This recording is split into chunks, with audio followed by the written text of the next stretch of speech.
Did you expect to be that busy today? I think you always expect to be busy. You don't really expect one outcome or the other.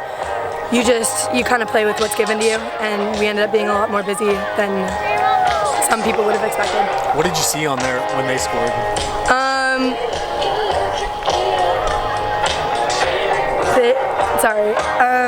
I just saw there was a lot of pressure in the box. There was a lot of people coming in.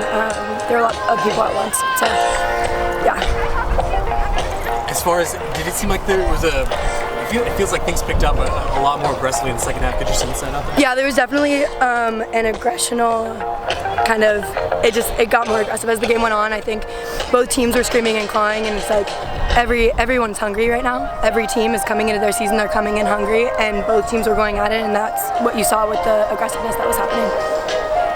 Something Coach said that is you can't take away from this game is your team could fight, as fighters and scrap and claw, but he said that's not going to be the end-all, be-all.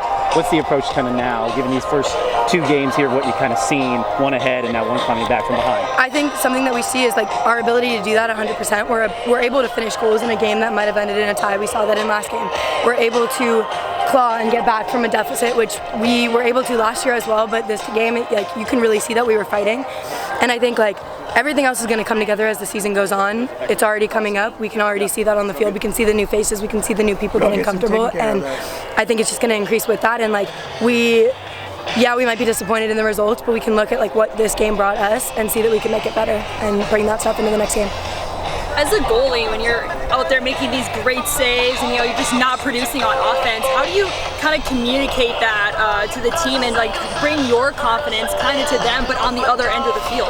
I think that it's one thing, it radiates through every single line in the field, and our team does that really well. Our team uplifts the people that are around us and gets them to keep going and keep doing it. And so I think the back line was busy in this game, and the front line could see us working, and then that caused them to keep working, and everybody just kept working all together, and that was definitely something that kind of kept us going through the last part of the game. Definitely a different game than your last game. Yeah. So how are you taking this different feeling into your next game? I think we learn from each game. We learn how to play against different types of teams. There are teams that are able to combine these aspects that each of these teams have and have them all together.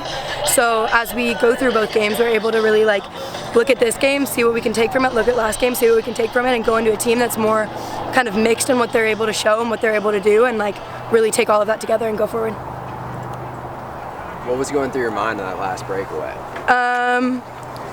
Honestly, I don't remember. My whole thing is if you get into a breakaway like that, you trust your instinct, you trust your gut, you think about what you're doing, trusting that you're going to be able to cover the space, and if you think too much, you're not going to get there, and it's just going to be something where you're going to get too much in your head. So I honestly do not remember exactly what I was thinking.